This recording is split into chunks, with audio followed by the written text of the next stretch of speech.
আমাকে কাফন পড়ানো আরম্ভ হয়েছে। আমাকে আমার ডেড বডিটাকে, আমার মৃতদেহটাকে গোরস্থানের দিকে নিয়ে যাওয়া হচ্ছে। আমার এই ডেড বডিটাকে গোরস্থানের দিকে নিয়ে যাওয়া হচ্ছে।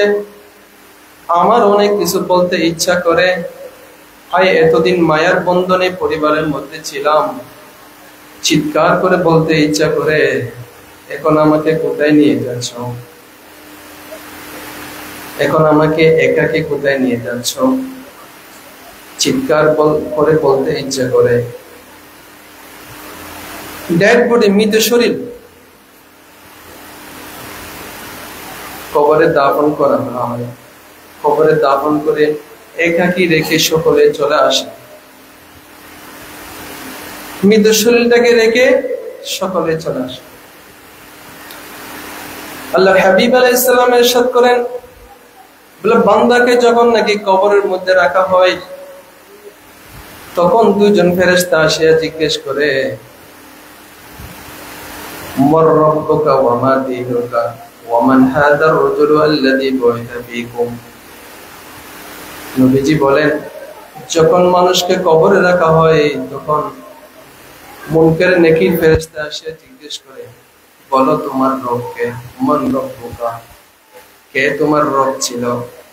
কাকে তুমি রব মেনে জিন্দেগি যাপন করেছো? মার রাব্বুকা। এই জন্য আল্লাহ তাআলা আমাদেরকে রবের প্র্যাকটিস করাইছেন। সূরা ফাতিহার মধ্যে যখন আমরা তেলাওয়াত করি, আলহামদুলিল্লাহি রাব্বিল আলামিন, সমস্ত প্রশংসা ওই আল্লাহর জন্য যিনি সমগ্র বিশ্বের প্রতিপালক। আলামিন, আলামিন, আলামিনের বহুবচন। আলামিন মানে দুনিয়া। আলামিন এখানে অনেক দুনিয়া, জগৎ অনেক আছে। মানব জগৎ আছে, জিন জগৎ আছে, উদ্ভিদ জগৎ আছে। সব জগতের প্রতিপালক হচ্ছে আল্লাহ সুবহানাহু ওয়া তাআলা। সব জগতের রব হচ্ছে আল্লাহ সুবহানাহু ওয়া তাআলা।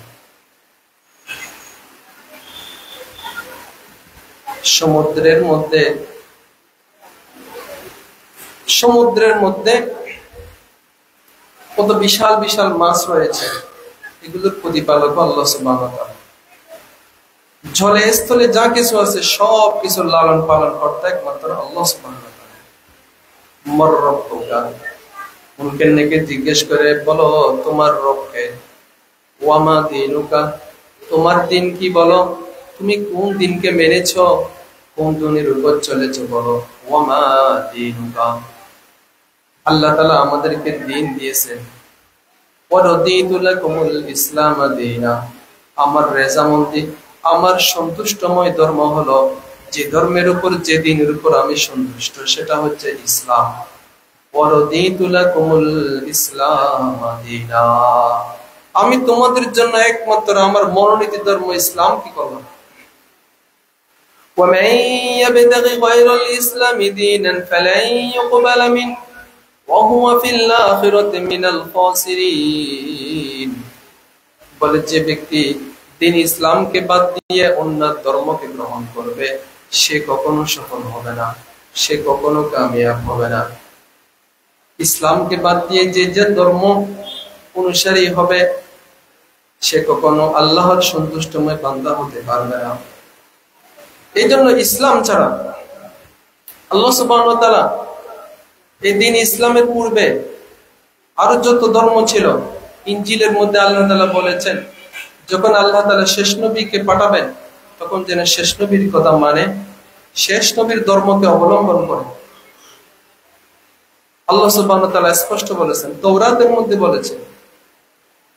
এই ইহুদ জাতি তারা জানে,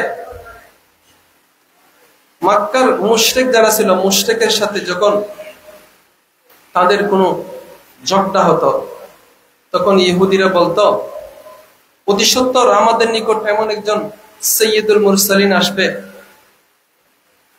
যে আমাদের পক্ষ হয়ে তোমাদের সাথে যুদ্ধ করবে, আমরা যুদ্ধে জয়লাভ করব।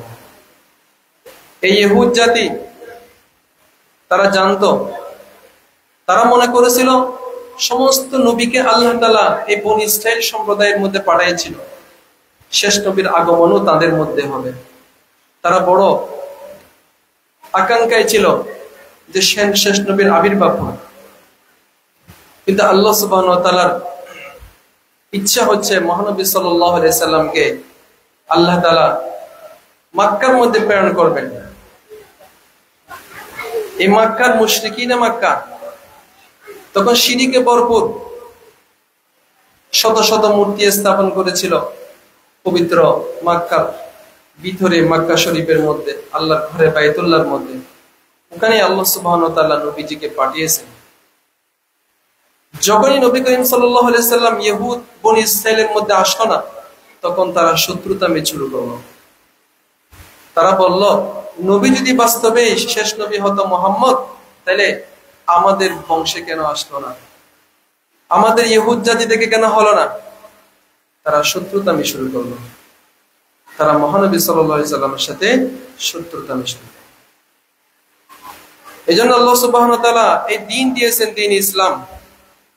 এই জন্য ইহুদ নসারা থেকে শুরু করে যারা ইসলাম বাদ দিয়ে যে যে ধর্মের উপর চলতেছে, তারা অবশ্যই আল্লাহ তাআলার এই বাণী, আল্লাহ সুবহানাহু ওয়া তাআলা যে আমাদের শেষ নবী হযরত মুহাম্মদ সাল্লাল্লাহু আলাইহি সাল্লামকে পাঠিয়েছেন আমাদের মানব জাতির হেদায়েতের জন্য, শান্তির বাণী নিয়ে আসছেন। তিনি আমাদের ইহকাল পরকাল উভয় জাহানে কেমনে আমরা সফল হতে পারি, নবীজি আমাদেরকে এগুলো সব বলেছেন। এজন্য আসুন আমরা যারা এই মহানবী সাল্লাল্লাহু আলাইহি সাল্লামের দ্বীনকে, ধর্মকে মানব, আমাদের উভয় জাহানে কল্যাণ হবে। এই দুনিয়া হচ্ছে ক্ষণস্থায়ী, মানুষ দুনিয়া থেকে এক সময় চলে যাবে, এটা সবাই বিশ্বাস করে। কিন্তু দুনিয়া থেকে যাওয়ার পরে মানুষের আসল জিন্দেগি শুরু হয়। আসল ঘরের মধ্যে যখন মানুষকে রাখা হয়, সেখান থেকে তার আসল ঘর, আসল বাড়ি, আসল সময় তার শুরু হয়। এই জন্য আল্লাহ সুবহানাহু ওয়া তাআলা বারবার কোরআনে মজিদের মধ্যে সতর্ক করেছেন। সূরা আদিয়াতের মধ্যে আল্লাহ তাআলা বলেন, ওয়াল আদিয়াতি দাবাহা ফাল মুরিয়াতি কদাহা ফাল মুগীরাতি সুবহা ফাআথরনা বিহি নাফআন ফাওয়াসাতনা বিহি জামআ ইন্নাল ইনসানা লিরাব্বিহি লাকানুন। আল্লাহ তাআলা বলেন, মানুষ, আমি এত নিয়ামত তোমাদেরকে দান করলাম, তোমরা তো এই নিয়ামত সবগুলোকে অস্বীকার করো। আমার নিয়ামত পাইয়া তোমরা নিয়ামতের শুকর আদায় করো না, তোমরা হচ্ছে অকৃতজ্ঞ, তোমরা অকৃতজ্ঞ। ইন্নাল ইনসানা লিরাব্বিহি লাকানুদ। আল্লাহ তাআলা আমাদের কত নিয়ামতের মধ্যে ডুবাই রাখছেন। আল্লাহ তাআলা বলেন, ওয়া ফি আনফুসিকুম আফালা তুবসিরুন। বান্দা, আমার নিয়ামত যদি দেখতে চাও, তুমি নিজের দিকে তাকাও, নিজের হাতের দিকে তাকাও, নিজের পায়ের দিকে তাকাও, নিজের চোখের দিকে তাকাও, নিজের জিহ্বার দিকে তাকাও, নিজের কানের দিকে তাকাও। এই দেখার জন্য শক্তি কে দিল? কথা বলার শক্তি কে দিল? শ্রবণ শক্তি কে দিল? বিভিন্ন জিনিসের স্বাদ যে নিচ্ছ জিহ্বার মাধ্যমে, এই স্বাদ গ্রহণ করার জন্য এই শক্তিটা কে দিল? বান্দা, তোমার শরীরের মধ্যে যদি তুমি দেখো, আমি আল্লাহ তোমার শরীরের মধ্যে রয়েছে। ওয়াফি আনফুসিকুম আফালা তুবসিরুন। বান্দা, তুমি কি নিজের দিকে দেখো না? নিজের দিকে দেখো না, কতই নিয়ামতের মধ্যে আমি তোমাকে ডুবাই রাখছি। ওয়াফি আনফুসিকুম আফালা তুবসিরুন। এই জন্য আল্লাহ তাআলার আদেশ শুকর আদায় করা। আল্লাহ সুবহানাহু ওয়া তাআলা আমাদেরকে এত নিয়ামতের মধ্যে ডুবাই রাখছেন, শুকর করলে কি হবে? লা ইন শাকারতুম লা আযীদান্নাকুম ওয়া লা ইন কাফারতুম ইন্না আযাবি লাশাদীদ। আমরা যখন আল্লাহর এই সমস্ত নিয়ামত পাইয়া আল্লাহর শুকর আদায় করব, আল্লাহর কৃতজ্ঞতা প্রকাশ করব, আল্লাহ তাআলা খুশি হবে, আল্লাহ তাআলা নিয়ামতকে বাড়াইয়া দিবে। যদি আল্লাহ না শুকর করি, আল্লাহ নিয়ামতকে ছিনিয়ে নিবে, আযাবের মধ্যে গ্রেফতার করবে। আর আল্লাহ তাআলার আযাব হচ্ছে অত্যন্ত প্রচন্ড। আল্লাহর আযাবকে সহ্য করার তাকত কারো নাই। ইন্না আযাবি লাশাদীদ। নিশ্চয় আমার আযাব বড় কঠিন, বড় কঠিন। আল্লাহর আযাব বড় কঠিন। আমি এত নিয়ামত দিছি বান্দা, আমি আল্লাহকে তোমরা দেখতে চাও, সমুদ্রে যদি দিকে তাকাও, তাহলে আমি আল্লাহকে দেখতে পাবো। এত বিশাল সমুদ্র। মারাজাল বাহরাইনি ইয়ালতাকিয়ান বাইনাহুমা বারযাখুন লা ইয়াবগিয়ান ফাবিআইয়ি আলাই রাব্বিকুমা তুকাযযিবান। বান্দা, তুমি যদি সমুদ্রের মধ্যে দেখো, সমুদ্রের মধ্যে এমন পানি রয়েছে, লবণাক্ত পানি একদিকে, মিষ্টি পানি একদিকে, মাঝে একটা চিকন পার্ট করে দিয়েছি আমি আল্লাহ। আমি আল্লাহ ছাড়া কারো ক্ষমতা নাই এরকম লবণাক্ত পানি, মিষ্টি পানির নাহারকে দুই দিকে প্রবাহিত করা। আমি আল্লাহকে যদি চিনতে চাও, আমি আল্লাহকে যদি দেখতে চাও, আমি আল্লাহর শক্তিমত্তা সম্পর্কে যাচাই করতে চাও, বান্দা এই সমুদ্রের পানি একটু তাকাও না, আমি আল্লাহর কুদরত দেখতে পাবে। মারাজাল বাহরাইনি ইয়ালতাকিয়ান বাইনাহুমা বারযাখুন লা ইয়াবগিয়ান ফাবিআইয়ি আলাই রাব্বিকুমা তুকাযযিবান। তোমরা আল্লাহর কোন নিয়ামতকে অস্বীকার করবে? আমরা এত নিয়ামতের মধ্যে ডুবে আছি, এত নিয়ামতের মধ্যে ডুবে আছি, গনে কখনো শেষ করতে পারবো না। ওয়াইন তাউদ্দু নি'মাতাল্লাহি লা তুহসুহা। তোমরা যদি আমার নিয়ামতকে গুনতে শুরু করো, তোমরা কখনো গুনে শেষ করতে পারবে না। এত নিয়ামতের মধ্যে আমরা ডুবে আছি। সাহাবায়ে কেরাম একবার আল্লাহ রাসূল সাল্লাল্লাহু আলাইহি সাল্লামকে জিজ্ঞেস করলেন, ইয়া রাসূলুল্লাহ, আমরা কেমন নিয়ামতের মধ্যে ডুবে আছি? ক্ষুধার জ্বালায়, ক্ষুধার্ত অবস্থার মধ্যে থাকি, খানা পাই না, পেট ভরে কখনো খানা খেতে পারি না, তারপরও আমরা কেমনে আল্লাহ নিয়ামতের মধ্যে ডুবে আছি? নবীজি বললেন, ও আমার সাহাবা, আল্লাহ কি তোমাদেরকে পানি দেন নাই? এই প্রচন্ড পিপাসার মধ্যে যখন পানি পান করার প্রবল আগ্রহ জন্মে, এই ঠান্ডা হৃদয় শীতলকারী, পিপাসা নিবারণকারী এই পানি কে দেয়? কে দেয়? কেউ কি আছে পানি দেনেওয়ালা? আনতুম আনজালতুমুহু মিনাল মুজনি আম নাহনুল মুনজিলুন। বান্দা, তোমরা চিন্তা করে দেখো, এই আসমান থেকে যে বৃষ্টি বর্ষিত হয়, আসমান থেকে যে তোমরা পানি পাচ্ছ, এই পানিটা কে দেয়? কে দেয়? এত সুন্দর পানি, এত স্বচ্ছ পানি, এত পরিষ্কার পানি, না বেশি তিক্ত না বেশি মিষ্ট, এমন এক পানি, এমন এক স্বাদের পানি, যে পানি পান করলে আমাদের পিপাসা নিবারণ হয়ে যায়। বান্দা, এই পানি কে দেয়? এই পানি কে দেয়? কখনো কি চিন্তা করে দেখেছো? আআনতুম আনজালতুমুহু মিনাল মুজনি আম নাহনুল মুনজিলুন লাউ নাশাউ লাজআলনাহু উজাজান ফালাউলা তাশকুরুন। বান্দারে, আমি যদি চাইতাম এই পানিকে এমন তিক্ত বানিয়ে দিতাম যাতে তোমরা পান করতে পারতে না, এই পানিকে তোমরা কোনো কাজে ব্যবহার করতে সক্ষম হতে না।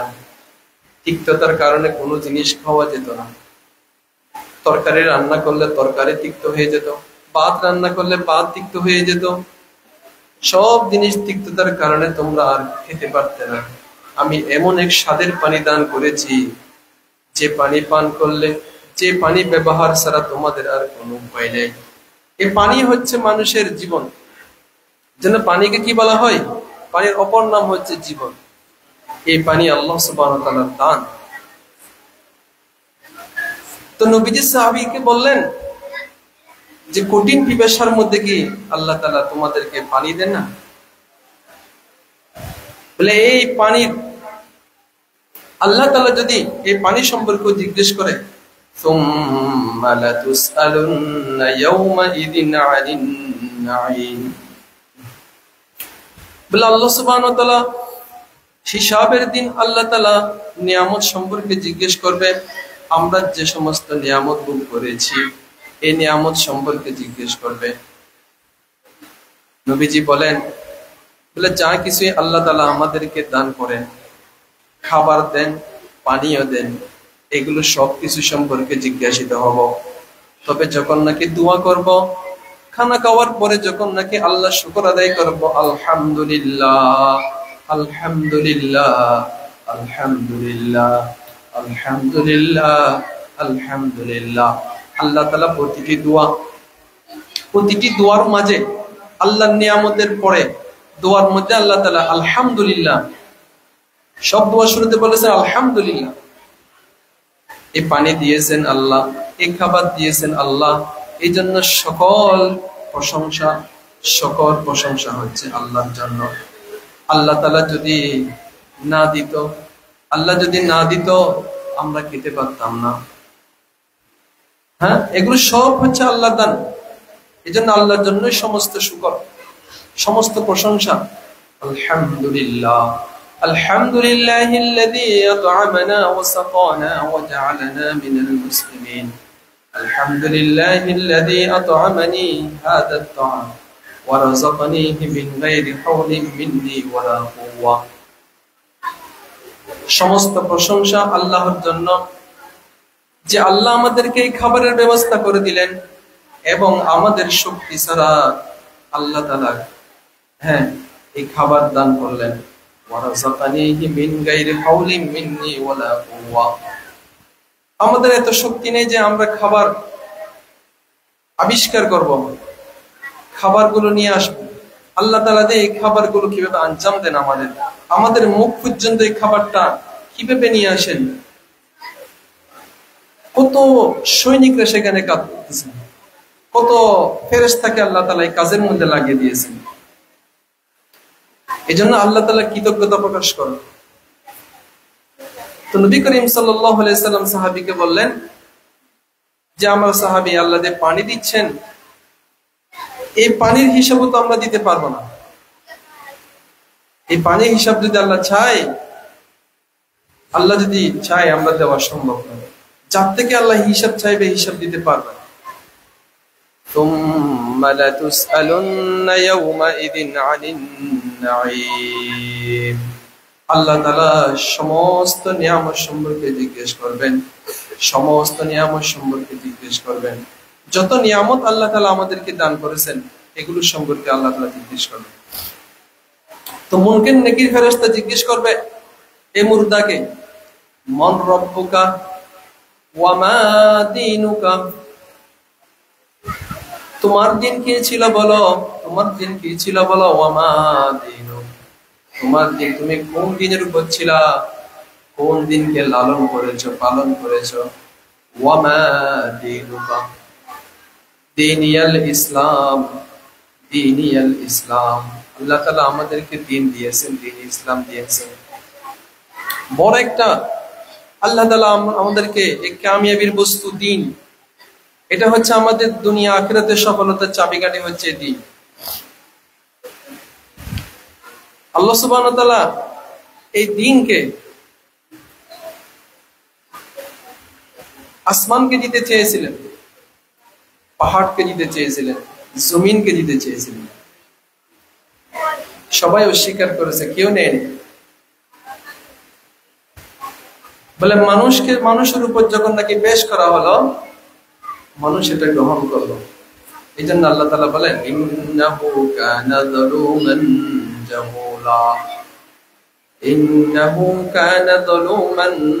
জাহুলা। বলে মানুষ বড়ই জালেম, বড়ই জুলুমকারী। সে এত বড় দিনের একটা আমানত, এত বড় দিনের বোঝা গ্রহণ করলো, কিন্তু এই দিন সম্পর্কে সে গাফেল, সে দিন সম্পর্কে উদাসীন। দিন কি জিনিস জানে না, দিন কি জিনিস বুঝে না, দিন বলতে কি বোঝায় সে জানে না। দিন একটা ছোট্ট শব্দ, ইসলাম একটা শব্দ। এই দিন ইসলাম বলতে কি বোঝায়? দিন ইসলাম মানে হচ্ছে আত্মসমর্পণ করা। আল্লাহ তাআলা যা বলছে সবকিছুকে মাথা পেতে নেওয়া। দিন ইসলামের মধ্যে কি আছে? দিন ইসলামের মধ্যে রয়েছে ঈমানিয়াত, রয়েছে আমার ঈমান, আমার আকীদা, আমার বিশ্বাসকে ঠিক করতে হবে, আমার ঈমানকে ঠিক করতে হবে। দিন ইসলামের মধ্যে কি রয়েছে? ইবাদত রয়েছে, ইবাদতে বদনি রয়েছে, ইবাদতে মালি রয়েছে, শারীরিক ইবাদত রয়েছে, আর্থিক ইবাদত রয়েছে। নামাজ হচ্ছে শারীরিক ইবাদত, ইবাদতের মধ্যে সবচেয়ে গুরুত্বপূর্ণ ইবাদত হচ্ছে নামাজ। এভাবে রোজা রয়েছে ইবাদতে বদনী, হজ রয়েছে ইবাদতে বদনী, ইবাদতে মালি, দুটোটার সমষ্টি। যাকাত হচ্ছে ইবাদতে মালি। এভাবে আল্লাহ সুবহানাহু ওয়া তাআলা ইবাদত রেখেছেন দ্বীনের মধ্যে,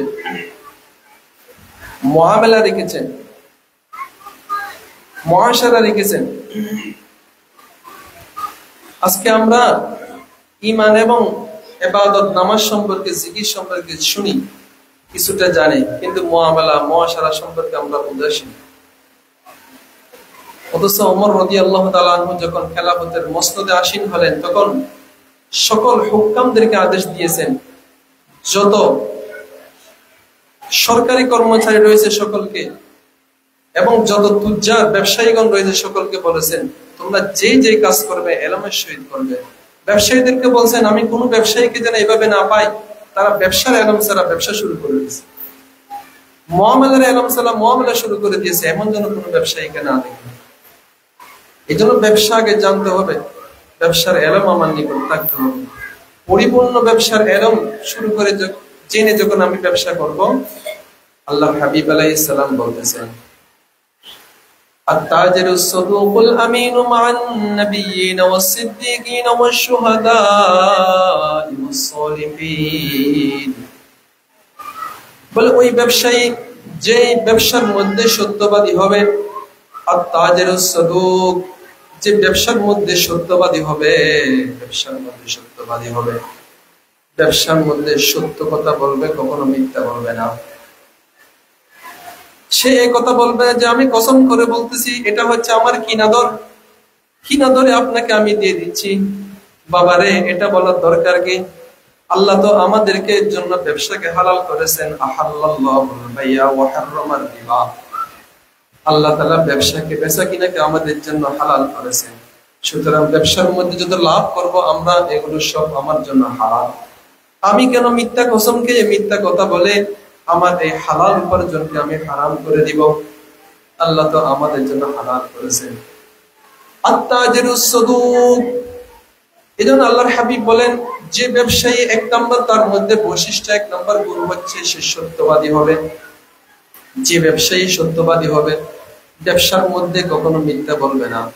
এক নম্বর জিনিস হলে এক নম্বর বলবে, দুই নম্বরকে এই কথা বলবে না, এটা হচ্ছে ভালো, এটা হচ্ছে এক নম্বর, এটা নেন। হ্যাঁ, খারাপ জিনিসকে বলবে না এটা ভালো জিনিস, এরকম দুই নম্বরই করবে না। সত্যবাদীর সহিত ব্যবসা করবে। আত-তাজিরুস সাদুক, যে ব্যবসায়ী সত্যভাবে ব্যবসা করলো, ব্যবসার মধ্যে যে সত্যবাদী ছিল, আল আমিন, এবং যে আমানতদার হবে, আমানতদারের সহিত ব্যবসা করবে, আমানতদারির সহিত ব্যবসা করবে, কখনো ব্যবসার মধ্যে খেয়ানত করবে না, ব্যবসার মধ্যে খেয়ানত করবে না, ভেজাল দিবে না, ভেজালকে মিশ্রিত করবে না। নবীজি বলেন, মান গাশশানা ফালাইসা মিন্না, মান গাশশানা ফালাইসা মিন্না। যে ব্যক্তি ব্যবসার মধ্যে ধোঁকা দেয়, দুই নাম্বারই করে, সে আমার উম্মত হতে পারে না, সে আমার উম্মতের দলের অন্তর্ভুক্ত নয়। মান গাশশানা ফালাইসা মিন্না। একবার নবীজি বাজারে গেলেন, বাজারে গিয়ে দেখলেন একটা খাবারের টাল, খাবারের টালের ভিতরে দেখলেন যে তরল বীজা, আর উপরে দেখলেন যে শুষ্ক চকচক করতেছে। নবীজি বললেন, কিরে, উপরে সুন্দর এত শুষ্ক, ভিতরে কেন বীজা? ইয়া রাসূলুল্লাহ, বৃষ্টি হয়েছিল, বৃষ্টির কারণে পানিগুলো নিচে জমা হয়ে আছে, পানি থেকে গেছে। তো নবীজি বললেন, তুমি যেগুলো বৃষ্টি হয়েছে, ভিজে গেছে, মালগুলো উপরে কেন করে দিলে না? এগুলো উপরে থাকতো, তুমি ভালোগুলো দেশো উপরে রাখছো।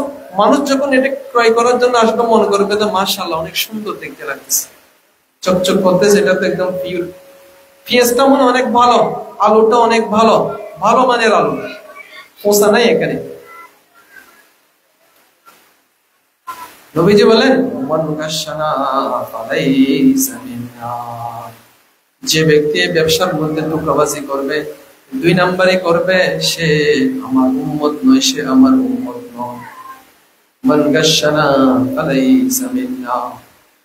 এইজন্য ব্যবসায়ী ভাইরা, আপনারা যারা ব্যবসা করতেছেন, আল্লাহ তাআলা এই আপনাদের এই মাথার ঘাম জেরে সকাল থেকে সন্ধ্যা পর্যন্ত ব্যবসার মধ্যে শ্রম দিচ্ছেন, এটা আপনাদের জন্য একটা হালাল জিনিস। হালাল, আল্লাহ তাআলা হালাল করেছেন এই ব্যবসাকে। আপনাদের যা লভ্যাংশ আছে এগুলো হচ্ছে পিওর হালাল, পিওর হালাল। কিন্তু ব্যবসাটা করতে হবে জেনে বুঝে ব্যবসা করতে হবে। যখন আমি জেনে বুঝে ব্যবসাটা করব, আল্লাহ তাআলা আমার ব্যবসার মধ্যে বরকত দান করবে, আমার ব্যবসার মধ্যে বরকত দান করবে। আমরা এখন যদি নিজেরাই ব্যবসার মধ্যে ব্যবসাকে আমরা না বরকতি বানিয়ে ফেলি, আমরা তো এখন নিজেরাই বানাই ফেলতেছি না বরকত। ব্যবসায়ীকে জিজ্ঞেস করলে ব্যবসায়ীরা ভালো নাই, ব্যবসায়ীদের মুখ থেকে ভালো কথা শোনা যায় না, সবসময় লসের কথা শোনা যায়, কষ্টের কথা শোনা যায়। তার অনেক কারণের মধ্যে একটা কারণ এটাও রয়েছে যে আমরা যেভাবে আল্লাহর হাবিব আলাইহিস সালাম ব্যবসা করার জন্য বলেছেন, ব্যবসা আমাদেরকে শিখিয়ে গেছেন, আমরা ওইভাবে ব্যবসা করতেছি না। এই জন্যই আমাদের পেরেশানি, এই জন্য আমাদের লস, এই জন্য আমরা ঋণের মধ্যে আছি, এই জন্য আমরা কর্জের মধ্যে আছি। নিয়ত করেন আজকে থেকে ব্যবসায়ী বেরা সকলে নিয়ত করেন, ইনশাআল্লাহ আল্লাহর হাবিবের কোনো কথা মিথ্যা হতে পারে না। আল্লাহর হাবিবের কথা এমন সত্য, আল্লাহর কথা এমন সত্য, আল্লাহ তাআলা নিজেই বলতেছেন, ওয়ামান আসদাকু মিনাল্লাহি কিলা। আল্লাহর চেয়ে বড় সত্যবাদী কে হতে পারে? আল্লাহর চেয়ে বড় সত্যবাদী কেউ হতে পারে না। আল্লাহ যত কথা বলেছেন, আল্লাহর হাবিব যত কথা বলেছেন, এগুলোর চেয়ে বড় সত্যবাদী কোনো কথা, সত্য কোনো আর হতে পারে না। আল্লাহর হাবিব বলতেছেন, আত-তাজিরুস সাদুকুল আমিন। যে ব্যবসায়ী ব্যবসার মধ্যে সত্যভাবে ব্যবসা করবে, সত্য কথা বলবে, আমিন আমানতদারির সহিত ব্যবসা করবে, ব্যবসার মধ্যে কোনো খেয়ানত করবে না, ব্যবসার মধ্যে কোনো ধোঁকাবাজি করবে না, ব্যবসার মধ্যে কোনো দুই নাম্বারি করবে না। নবীজি বলেন, মা'আন নাবিয়্যিন ওয়াস সিদ্দীকিন ওয়াশ শুহাদা'i ওয়াস সালিহিন। এই সত্যবাদী আমানতদার ব্যবসায়ীর হাসর নসর কার সাথে হবে? হাসরের ময়দানে কাদের সাথে থাকবে? আল্লাহর হাবিব বলেন, মা'আন নাবিয়্যিন, নবীদের কাতারে নবীদের সাথে তারা থাকবে। ও ব্যবসায়ীরা, এর চেয়ে আর বড় কি হতে পারে? এর চেয়ে বড় পাওয়ার কি হতে পারে? যদি হাসরের ময়দানে আমি যদি নবীদের কাতারে থাকতে পারি, নবীদের সাথে থাকতে পারি, এর চেয়ে আর বড় পাওয়া আর কি হতে পারে? কি হতে পারে? মা'আন নাবিয়্যিন ওয়াস সিদ্দীকিন, যারা সিদ্দিক ছিল, সত্যবাদী ছিল, তাদের সাথে ব্যবসায়ীর হাসর নসর হবে। ওয়াস শুহাদা, শুহাদায়ে কেরামদের সাথে তাদের হাসর হবে। ওয়াস সালিহিন, নেককারদের সাথে তার হাসর নসর হবে, সালেহিনদের সাথে তার হাসর নসর হবে। এর চেয়ে বড় আর পাওয়ার বস্তু আর কি হতে পারে? যদি আমার হাসরটা নবীদের কাতারে হয়, আমার হাসরটা যদি সিদ্দিকদের কাতারে হয়। এই জন্য ব্যবসা করতে হবে, এলমের সহিত ব্যবসা করতে হবে, জেনে বুঝে সব মাসালা জেনে আমাকে ব্যবসা করতে হবে, তাহলে এই ব্যবসার মধ্যে বরকত আসবে। নবীজির অসংখ্য হাদিস রয়েছে এই ব্যবসার ব্যাপারে, অসংখ্য হাদিস রয়েছে। সাহাবায়ে কেরাম ব্যবসায়ী ছিলেন। আমাদের নবীজিও সিরিয়া থেকে মাল এনেছিলেন। হযরত খলিফাতুল মুসলিমিন হযরত আবু বকর রাদিয়াল্লাহু তাআলা, উনি ব্যবসায়ী ছিলেন। আবু বকর রাদিয়াল্লাহু তাআলার ব্যাপারে আসছে, যখন নাকি আবু বকর রাদিয়াল্লাহু তাআলা খলিফা হলেন, যখন মুসলমানদের কাজে ব্যস্ত হয়ে গেলেন, যখন খেলাফতের কাজে ব্যস্ত হয়ে গেলেন, তখন তিনি বললেন, তিনি এখন ব্যবসার মধ্যে সময় দেওয়া সম্ভব হচ্ছে না। এবং আমির হযরত ওমর রাদিয়াল্লাহু তাআলা বলেছিলেন যে, আপনি যদি সরকারিভাবে কিছু ভাতা নেন, পরিবারকে চালানোর জন্য ভালো হয়। যদি ব্যবসার জন্য সময় দেন, তাহলে আপনার এই খেলাফতের কাজ আঞ্জাম দেওয়া সম্ভব হবে না। আবু বকর রাদিয়াল্লাহু তাআলা আনহু খলিফার মসনদে বসার পরে উনি যতটুকু জরুরত ছিল এতটুকু পরিমাণ বাইতুল মাল থেকে নিজের বেতন স্বরূপ কিছু তনখা নিত, জরুরত পরিমাণ নিত। স্ত্রীর একবার বলতেছে মিষ্টি খাবে, মিষ্টি খেতে ইচ্ছা করতেছে, তো সেজন্য আবু বকর রাদিয়াল্লাহু তাআলা যা তনখা পায় এখান থেকে কিছু কিছু জমাই একবার মিষ্টি আনলেন। মিষ্টি খেতে ইচ্ছা করছে, মিষ্টির আশাটা পূর্ণ করলেন। পরে আবু বকর রাদিয়াল্লাহু তাআলা আনহু ওই যে পরিমাণ মিষ্টির জন্য একটু একটু অল্প অল্প সেখান থেকে জমাইছে, এতটুকু পরিমাণ বাইতুল মাল থেকে আনলেন নাই, এগুলো ক্যান্সেল করে দিয়েছেন। সুবহানাল্লাহ। আবু বকর রাদিয়াল্লাহু বললেন, নিশ্চয় আমার এই জিনিসটা এতটুকু পরিমাণটা বেশি হয়ে গেছে, বেশি না হলে এটাতে জমানোর কোনো সুযোগ থাকতো না। وَكَأَيِّن مِّن دَابَّةٍ لَّا تَحْمِلُ رِزْقَهَا اللَّهُ يَرْزُقُهَا وَإِيَّاكُمْ। আল্লাহ তাআলা বলেন, বান্দারে তোমরা দেখো না কত প্রাণী রয়েছে, পাখির দিকে দেখো কত পশু রয়েছে, লা তাহমিলু রিজকাহা, তারা রিজিককে জমা করে রাখে না। পাখি জানে না যে আগামীকাল সে কি খাবে, পশু জানে না যে আগামীকাল সে কি খাবে। লা তাহমিলু রিজকাহা, সে রিজিককে জমা করে রাখে না। আমরা মানুষ, আমাদের উপর আল্লাহ তাআলার পরিপূর্ণ আল্লাহর উপর ইয়াকিন না থাকার কারণে, তাওয়াক্কুল না থাকার কারণে আমরা অগ্রিম জমা করে রাখতে হয়। অথচ আল্লাহ বলতেছেন, ওয়া ইয়াত্তাকিল্লাহ ইয়াজআল লাহু মাখরাজা ওয়া ইয়ারযুকুহু মিন হাইথু লা ইয়াহতাসিব ওয়া মান ইয়াতাওয়াক্কাল আলাল্লাহ ফাহুয়া হাসবুহ। আল্লাহ তাআলা বলেন, পৃথিবীর মধ্যে কত প্রাণী রয়েছে যারা রিজিক জমা করে রাখে না, তারা জানে না যে আমার আগামীকাল কি খাবার।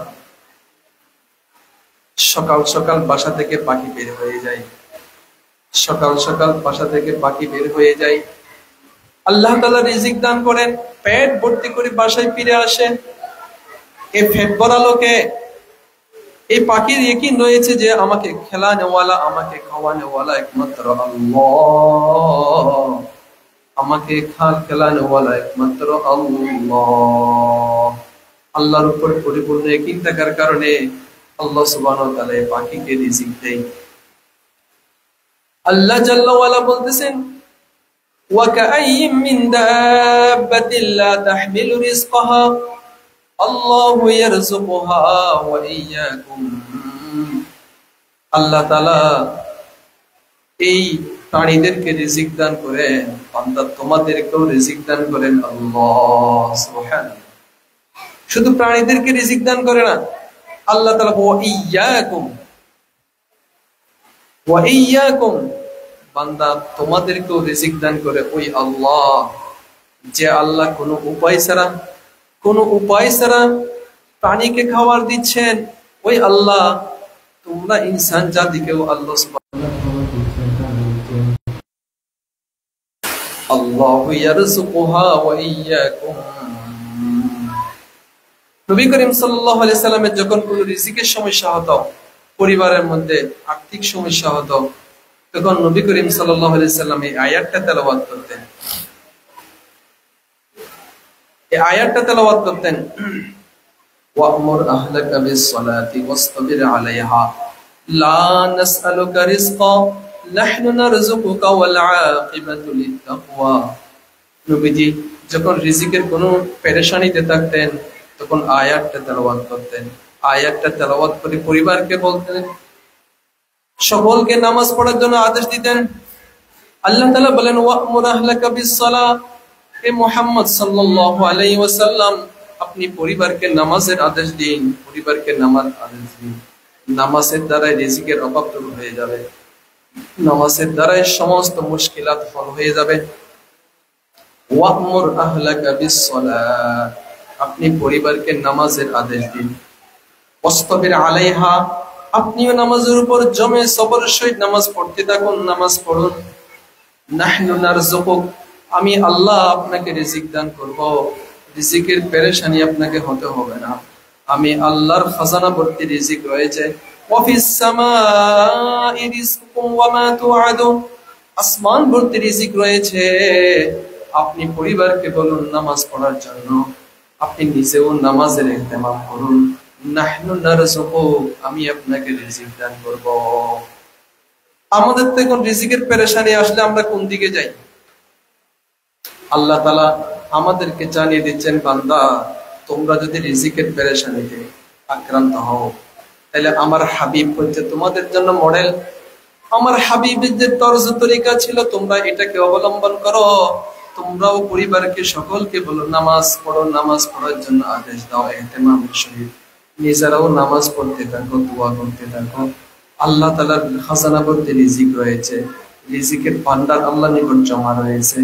নাহনু নারযুকুক ওয়াল আকিবাতু লিত্তাকওয়া, আমি আল্লাহই তোমাদেরকে রিজিক দান করব। রিজিক আল্লাহ তাআলার হাতে। তো মুনকির নাকির ফেরেশতা জিজ্ঞেস করবেন, ওয়ামা দীনুক, বান্দা তোমাদেরকে একটা দিন দিয়েছিলাম, এই দিন কি? তোমার দিন কি ছিল বলো? ওয়ামা দীনুকা, মুনকির নাকির ফেরেশতা জিজ্ঞেস করবে, ওয়ামা দীনুকা, তোমার দিন কি? কোন দিনের উপর তুমি চলেছো? কোন দিনকে অবলম্বন করেছো? ওয়ামা দীনুক, যারা দিন ইসলামকে মানে নাই, যারা এই মুহাম্মদ সাল্লাল্লাহু আলাইহি ওয়াসাল্লামের আনিত দ্বীনকে অবলম্বন করলো না, মানলো না, হায় হায় হায়, তারা তো আফসোস করতে থাকবে, আফসোস করতে থাকবে। তারা বলবে, হালা আদিরি লা আলিম, আমরা তো কিছুই জানি না, কিছুই জানি না, কিছুই জানি না, কিছুই জানি না। আফসোসের কোনো শেষ থাকবে না, আফসোসের কোনো শেষ থাকবে না। ও মুসলমান বান্দা বান্দিরা, আল্লাহ তাআলা বড় ফজল করমে আমাদেরকে দ্বীন ইসলাম দিয়েছেন। এই দ্বীন ইসলামকে আমাদেরকে জানতে হবে, বুঝতে হবে। এই দ্বীন ইসলামের মধ্যে সব রয়েছে, সব রয়েছে। ওয়ামা দীনু, 3 নম্বর প্রশ্ন করবে, ওয়ামান হাদার রাজুলুল্লাযী বুইতা ফীকুম, এই মহান ব্যক্তিটিকে যাকে তোমাদের নিকট পাঠানো হয়েছিল, তোমরা কি এটাকে চিনো? তোমরা কি এটার সিরত অবলম্বন করেছো? ইনাকে মেনেছো? ইনার মতো চলেছো?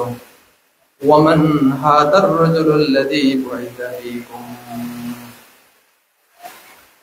যে ঈমানদার বান্দা এই মুনকির নাকিরের সওয়ালের জবাব দিতে পারবে, আল্লাহ তাআলার পক্ষ থেকে তার জন্য সুসংবাদ, তার জন্য সুসংবাদ। আল্লাহ হাবিব আলাইহিস সালাম বলেন, বলে আমার ঈমানদার বান্দা যখন নাকি এই মুনকির নাকিরের প্রশ্নের উত্তর দিবে, আল্লাহ তাআলার পক্ষ থেকে আওয়াজ আসবে, আন ক্বাদ সাদাকা আবদি,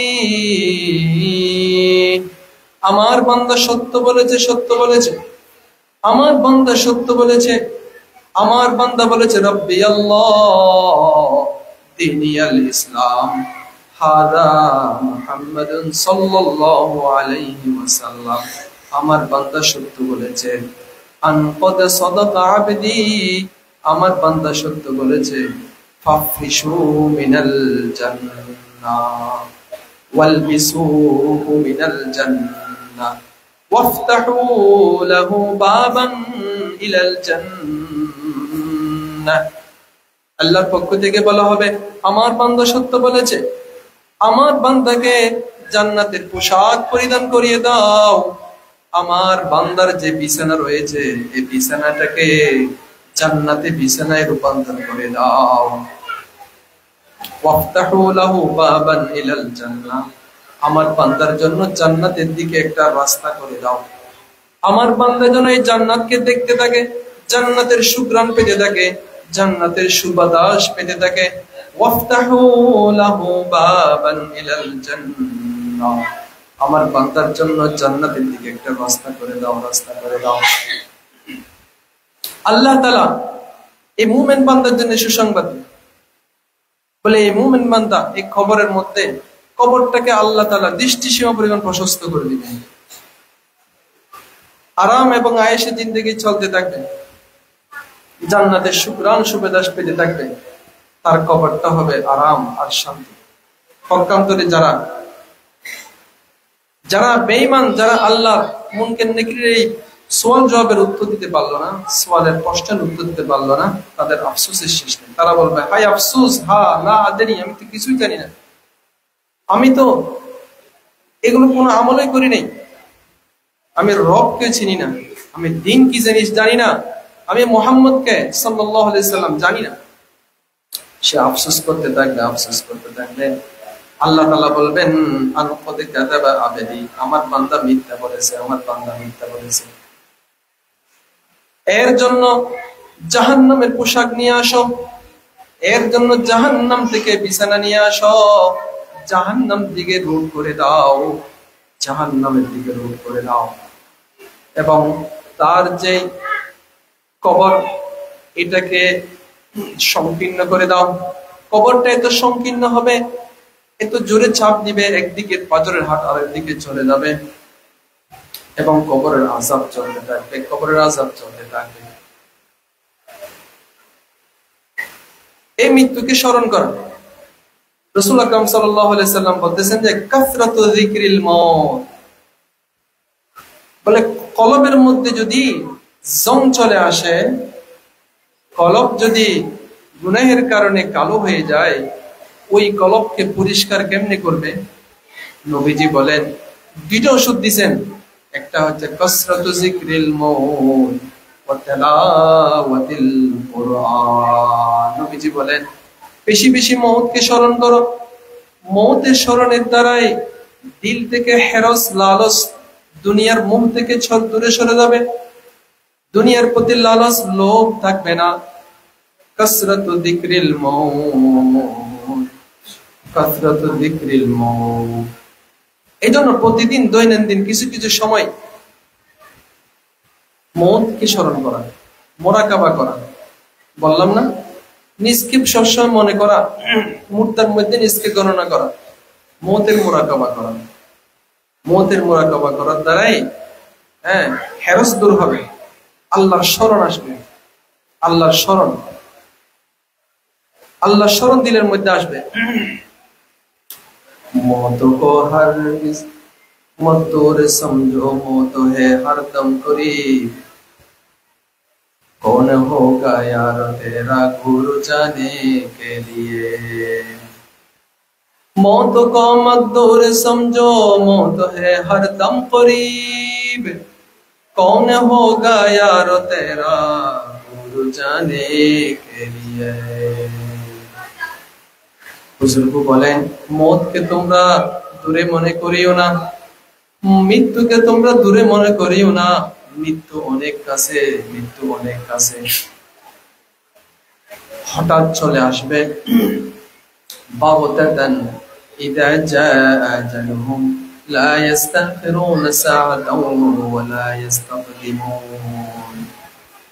মওত কো মত দূর সমঝো, মওত है हरदम करीब। বলে মানুষের নিঃশ্বাস যেমন মানুষের সাথে লাগানো, এরকম মৃত্যুটাও মানুষের কাছাকাছি। কৌনে হোগা यार तेरा गुरु जाने के लिए। তোমার কোন দোস্ত, তোমার কোন দোস্ত রয়েছে যে তোমার সাথে কবরের মধ্যে যাবে? বলে মানুষের দোস্ত থাকে, মানুষের সঙ্গ থাকে। দুনিয়ার মধ্যে মানুষের আত্মীয় স্বজন, মানুষের পরিবার পরিজন, মানুষের বন্ধু, মানুষের টাকা সম্পদ মানুষের বন্ধু, মানুষের আমল হচ্ছে মানুষের বন্ধু। বলে প্রকৃত বন্ধুকে, বলে টাকা পয়সা ধন সম্পদ তো রয়েই যাবে, পরিবার পরিজন, আত্মীয় স্বজন, পাড়া প্রতিবেশী সকলে গুরুস্থান পর্যন্ত যাবে, দাফন কার্য শেষ করে চলে আসবে। থাকবে কি? আমার নেক আমল, আমার নেক আমল, আমি দুনিয়াতে যা আমল করেছি, নেক আমল করেছি আল্লাহর জন্য, এগুলি থাকবে আমার চতুর্পাশে। মওত কো মত দূর সমঝো, মওত है हरदम करीब, कौन होगा यार तेरा गुरु जाने के लिए। এইজন্য আল্লাহ হাবিব আলাইহিস সালাম বলেন কাসরাতু যিকরিল মাউত, বেশি বেশি মওতের স্মরণ করা, মওতের মুরাকাবা করা। ওয়া তিলাওয়াতুল কুরআন, দুই নাম্বার হচ্ছে কোরআনকে বেশি বেশি তেলাওয়াত করা। কোরআন তেলাওয়াত করা, কোরআন তেলাওয়াত করার দ্বারাই অন্তরের জং দূর হয়ে যায়। কোরআন হচ্ছে কালামুল্লাহ, কোরআন হচ্ছে কালামুল্লাহ, আল্লাহর কথা। আল্লাহর কথার চেয়ে বড় কথা আর কারো হতে পারে না, আল্লাহর কথার চেয়ে উঁচু কথা আর কারো হতে পারে না। আল্লাহর কথার মধ্যে এমন নূর রয়েছে যে নূর আর কোথাও নেই। আমরা যত কিছুই বলি, যত কিছুই পড়ি, সব চাইতে উত্তম পড়া হচ্ছে কালামুল্লাহ, আল্লাহর কথাগুলো। এই জন্য কিতাবের মধ্যে আসছে, কেউ যদি আল্লাহর সাথে কথা বলতে চায়, কেউ যদি আল্লাহর প্রেমে মজে, যেমন বন্ধু বন্ধুর সাথে কথা বলতেছে, বন্ধুর সাথে কথা না বললে ভালো লাগে না। যখনই বন্ধুর কথা মনে পড়ে, সাথে সাথে বন্ধুর সাথে যোগাযোগ করে কথা বলে, হ্যাঁ, মহাব্বত। বলে যার সাথে আল্লাহর মহাব্বত হবে, আর আল্লাহর মহাব্বতের চেয়ে বড় মহাব্বত আর কি হতে পারে? মাল্লাহুল মাওলা ফালাহুল কুল, যার জন্য আল্লাহ হয়ে গেল, সে পুরা রাজত্ব পেয়ে গেল। মাল্লাহুল মাওলা ফালাহুল কুল, যার জন্য আল্লাহ হয়ে গেছে, সে তো সবকিছুর মালিক হয়ে গেছে। ওই আল্লাহর সাথে কথা বলতে কতই না আগ্রহ সহিত বলতে হবে, কতই না মহাব্বতের সহিত বলা দরকার। বলে কেউ যদি আল্লাহর সাথে কথা বলতে চায়, সে যেন কালামুল্লাহ তেলাওয়াত করে, কোরআনে মাজিদ তেলাওয়াত করে। এগুলো হচ্ছে সব আল্লাহর কালাম, সব আল্লাহর কথা। কাসরাতু যিকরিল মাউত ওয়া তিলাওয়াতুল কুরআন, বলে মওতকে বেশি বেশি স্মরণ করার দ্বারাই অন্তর থেকে, অন্তরের যে জং, অন্তরের মধ্যে যে গুনাহের কারণে কালো পড়ে গেছে, এই কালোগুলো পরিষ্কার হয়। তেলাওয়াতুল কুরআন, কোরআন শরীফ তেলাওয়াত করার দ্বারাই দিলের জং দূর হয়ে যায়, দিলের জং দূর হয়ে যায়, দিল পরিষ্কার হয়। রাসূল আকরাম সাল্লাল্লাহু আলাইহি সাল্লাম ইরশাদ করেন যে তোমরা ঈমানকে তরতাজা করো। সাহাবারা বললেন, ইয়া রাসূলুল্লাহ, ঈমানকে তাজা কেমনে করব? নবীজি বলেন, আকতিরু মিন কওলি লা ইলাহা ইল্লাল্লাহ, বেশি বেশি লা ইলাহা ইল্লাল্লাহ বলো। লা ইলাহা ইল্লাল্লাহ যত বেশি বলবো, তত বেশি আমার ঈমান তাজা হবে, ঈমান তাজা হবে, ঈমানের মধ্যে তেজ আসবে। হ্যাঁ, জিকির করি আমরা, লা ইলাহা ইল্লাল্লাহ, লা ইলাহা ইল্লাল্লাহ, লা ইলাহা ইল্লাল্লাহ, লা ইলাহা ইল্লাল্লাহ, লা ইলাহা ইল্লাল্লাহ, লা ইলাহা ইল্লাল্লাহ, লা ইলাহা ইল্লাল্লাহ, লা ইলাহা ইল্লাল্লাহ মুহাম্মাদুর রাসূলুল্লাহ সাল্লাল্লাহু আলাইহি ওয়াসাল্লাম। আল্লাহু হাজিরি, আল্লাহু নাদিরি, আল্লাহু শাহিদি, আল্লাহু মাঈ। আল্লাহ তাআলা আমাদেরকে বেশি বেশি আল্লাহ জিকির করার তৌফিক দান করেন। যা কিছু বলছি শুনছি, বলনেওয়ালা শুননেওয়ালা সকলকে আমল করার জন্য তৌফিক দান করেন। ওয়া আখির দাওয়ানা আলহামদুলিল্লাহি রাব্বিল আলামিন ওয়া সাল্লাল্লাহু তাআলা আলা মুহাম্মাদ ওয়া আলিহি ওয়া সাহবিহি আজমাইন। আমিন বিরহমাতিকা।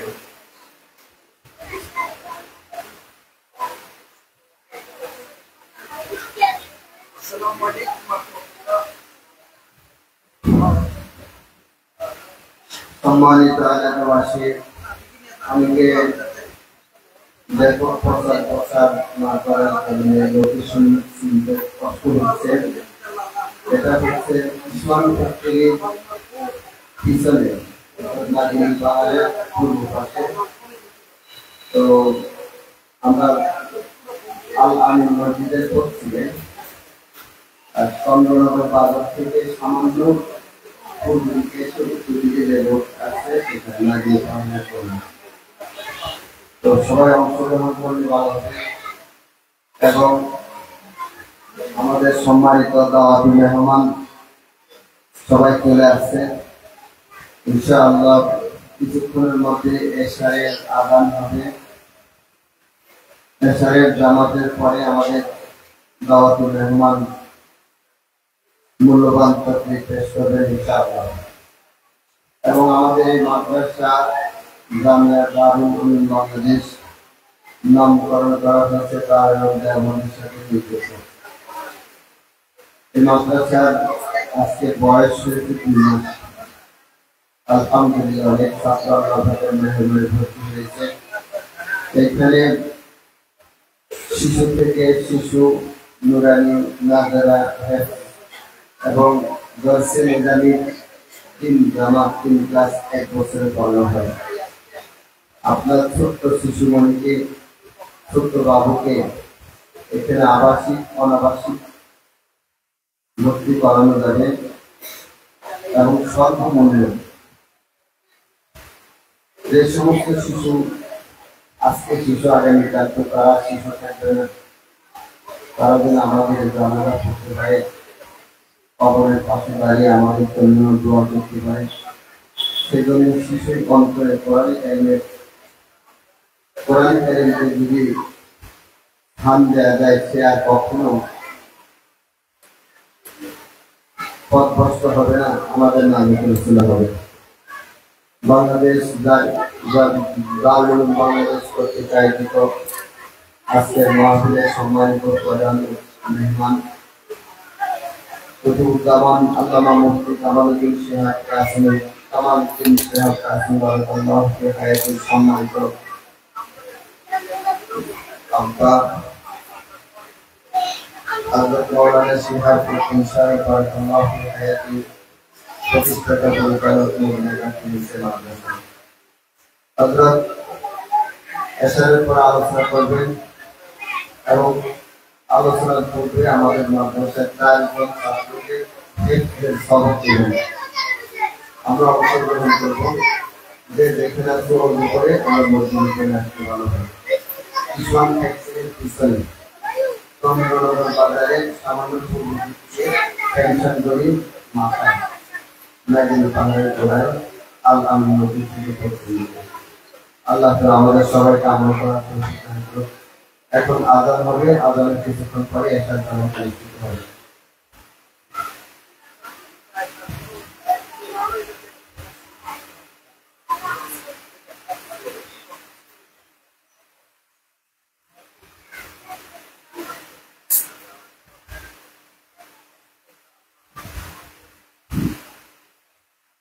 الله أكبر الله أكبر الله أكبر الله أكبر أشهد أن لا إله إلا الله أشهد أن لا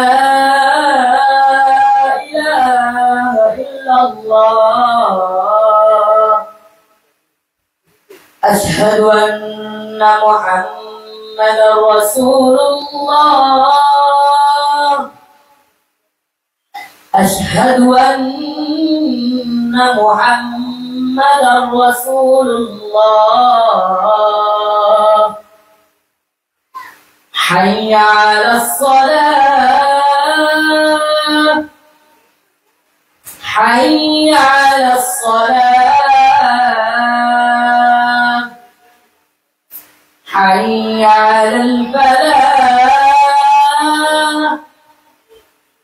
حي على الفلاح الله أكبر الله أكبر لا الله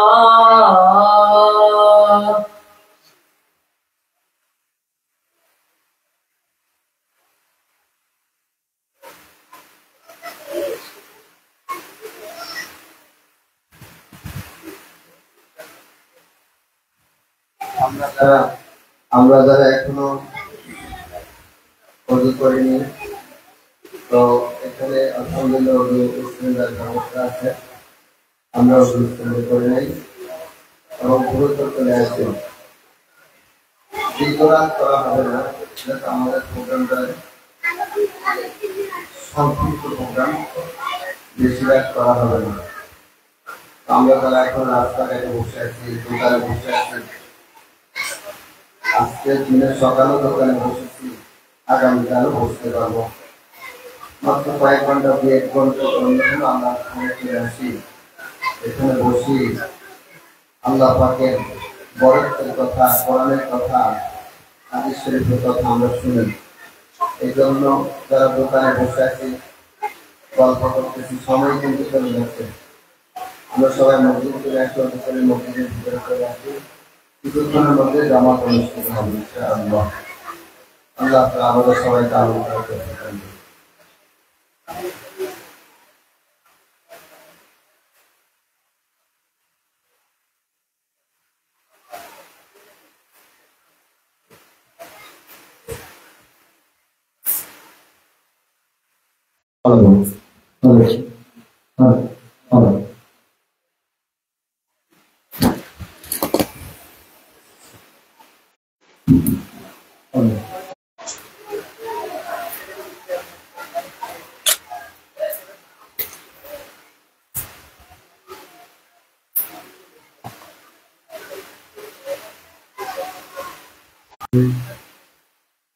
Halo.